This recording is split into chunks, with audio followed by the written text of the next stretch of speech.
এমন একটা সাবুর sweet momos recipe আমার মনে হয় না আপনারা আগে কখনো দেখেছেন। আমি আজকে আপনাদের সামনে নিয়ে এসেছি সাবুদানার সুইট মোমো। এইটা বানানো খুবই সহজ আর এটা খেতে দারুণ স্বাদের হয়। আমি এটা বানিয়েছিলাম, আমার বাড়ির সবাই খুব প্রশংসা করেছে, আমার শাশুড়ি মারও খুবই পছন্দ হয়েছে। তো চলেন আমি আজকে রেসিপিটা আপনাদের সঙ্গে শেয়ার করি।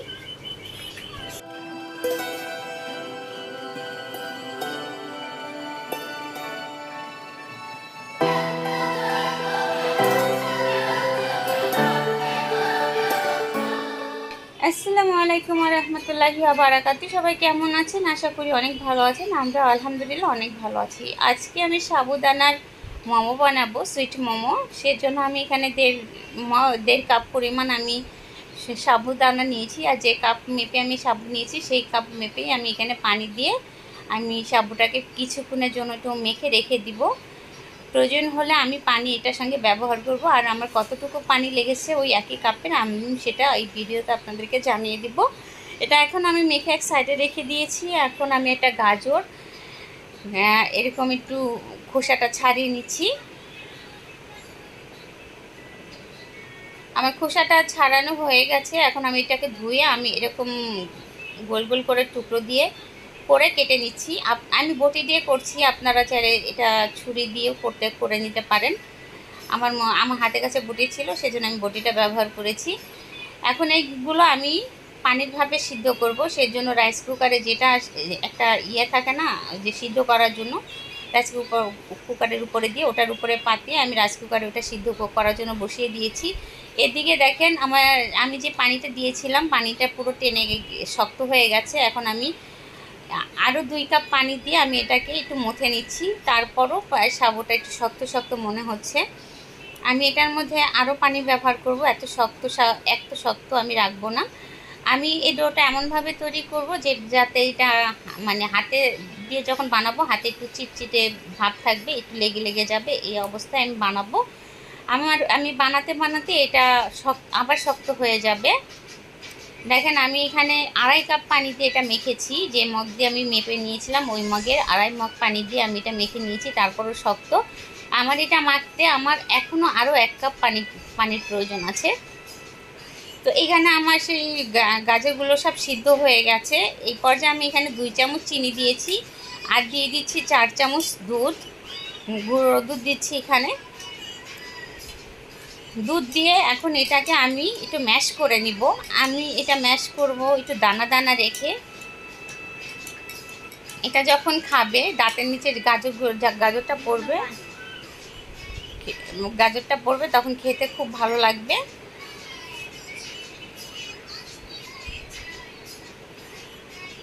আমি একটু দানা রেখেই আমি ম্যাশ করে নিচ্ছি। আমার ম্যাশ করা হয়ে গেছে। এখন আমি চলে যাচ্ছি চুলাতে একটা প্যান বসিয়ে আমি এখানে 1 চামচ পরিমাণে ঘি দিয়েছি। ঘি দিয়ে এখন আমি ম্যাশ করা গাজরটা এর মধ্যে আমি দিয়ে দিচ্ছি। এটাকে এখন আমি এই ঘিয়ের মধ্যে হালকা 2 মিনিটের মতো ভেজে নিব, যাতে এটার মধ্যে যে চিনিটা যে পানি ছেড়েছে সেই পানিটা যাতে শুকিয়ে যায়। সেজন্য আপনারা ঘিয়ের বদলে এখানে সাদা তেল দিয়েও করতে পারেন। আমি ঘি দিয়ে করেছি, এটার জন্য আলাদা একটা ফ্লেভার আসবে, খেতে খুবই ভালো লাগবে সেজন্য। আর আপনারা চাইলে যে সাবুর ডোটা করে রেখেছিলেন সেটার মধ্যেও আপনারা চিনি দিয়ে ডোটা রেডি করতে পারেন। আমি ওটাতে চিনি ব্যবহার করিনি, আমি চিনির পরিমাণটা খুবই কম ব্যবহার করেছি এইখানে। আর এটা ভাজার সময় আমি এটার মধ্যে 1 চিমটি পরিমাণে লবণ দিয়েছি। মিষ্টি আইটেমে আমার একটু লবণ না দিলে ভালো লাগে না, সেজন্য। আমার এটা ভাজা হয়ে গেছে, এখন এটাকে আমি নামিয়ে নিব। আর মিষ্টি আমি সাবুর সঙ্গে ব্যবহার করিনি, কারণ আমার শাশুড়ি মা আছে, তার ডায়াবেটিস, সে খেতে পারবে না, যার কারণে আমি মিষ্টির পরিমাণটা এখানে কম ব্যবহার করেছি। দেখতেই পেলেন আমি এখানে আরও 1 কাপ পানি দিয়ে আমি সাগুটাকে ভালো করে মেখে নিয়েছি।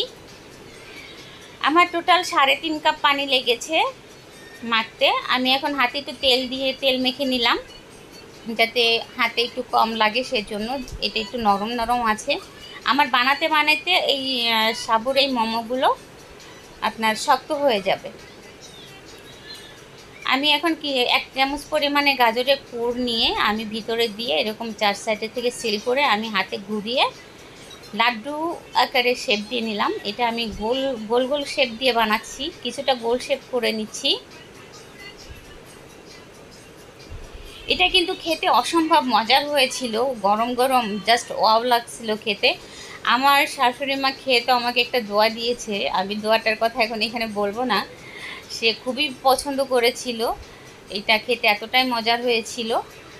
তো বুঝতেই পারছেন আমার মার ডায়াবেটিস আছে, তারপরও সে খেয়েছে, কারণ আমি মিষ্টিটা এখানে খুবই কম ব্যবহার করেছি, সেই জন্য খেতে পেরেছে। আর যদি সাবুর মধ্যেও আমি মিষ্টিটা দিতাম তাহলে সে খেতে পারতো না। আমি শুধু লবণ আর পানি দিয়েই এই ডোটা রেডি করে নিয়েছি, স্বাদ মতো লবণ দিয়ে। যদি ইউটিউব চ্যানেল থেকে আমার ভিডিওটি দেখে আপনাদের ভালো লাগে তাহলে চ্যানেলটি সাবস্ক্রাইব করে পাশে থাকা বেল আইকনটি ক্লিক করবেন। আপনাদের মূল্যবান মতামত আমাকে কমেন্ট বক্সে অবশ্যই জানাবেন, আর লাইক করবেন, শেয়ার করবেন। ফেসবুক পেজ থেকে যদি ভিডিওটি দেখে থাকেন তাহলে লাইক ফলো দিয়ে সাথেই থাকবেন। একটা ভিডিও বানাতে কিন্তু আমাদের অনেক কষ্ট হয়, সংসার সামলে, বাচ্চা কাচ্চা সামলে আমাদের যতটুকু সময় পাই ততটুকু সময়ের মধ্যে একটা রেসিপি করে, এটা একটা রেসিপি বানাতে কিন্তু 4 থেকে 5 ঘন্টা সময়ও লেগে যায়। তারপরে সেটাকে এডিট করা, আলাদাভাবে ভয়েস দেওয়া, অনেক সময় প্রয়োজন হয়। তো এত কষ্ট করে আমরা একটা ভিডিও তৈরি করি, আপনারা যদি একটু চ্যানেলটা সাবস্ক্রাইব না করেন বা লাইক শেয়ার না করেন, আসলে খুবই কষ্ট হয়। যাই হোক, আমি এইবার অন্য একটা শেপ দিয়ে আপনাদের দেখিয়ে দিচ্ছি। ছোট একটা এখানে একটা আমি বক্স নিয়েছি, তার মধ্যে একটু তেল মেখে নিয়েছিলাম। আমি লাড্ডুর এখানে একটু হাত দিয়ে চ্যাপটা করে এটার মধ্যে আমি গাজরের পুরটা দিয়ে দিচ্ছি, দিয়ে আমি সেই বক্সটার মধ্যে একটু চেপে চেপে সমান করে বসিয়ে দিলেই আমার একটা দারুণ একটা শেপে চলে আসতেছে, দেখতেই পাচ্ছেন। আপনারা চাইলে আপনাদের যাদের সাজ আছে তারাও এই সাজ দিয়ে এই জিনিসটা করে নিতে পারেন। এটা করলে সাজের একটা ডিজাইন তৈরি হবে, খুবই সুন্দর হবে। দেখতেই পেলেন আমি কিভাবে বানিয়ে নিয়েছি। এভাবে করে আমি সবগুলো বানিয়ে নিয়েছি। এখন চলে যাচ্ছি সরাসরি চুলাতে। এই যে আমার সবগুলো বানানো শেষ।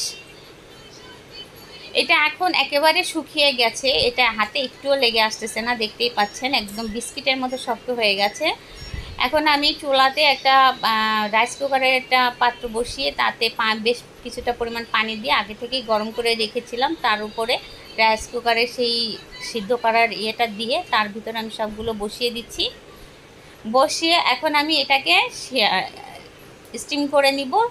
আমি ঘড়ি ধরা এটাকে 10 মিনিট স্টিম করে নিয়েছি। দেখেন স্টিম করার পর এটা দেখতে কতটা সুন্দর লাগছে, পুরো কালারটাই চেঞ্জ হয়ে গেছে। ভিতরে গাজরের পুরটা উপর থেকেই দেখা যাচ্ছে, পুরো ফুটে উঠেছে।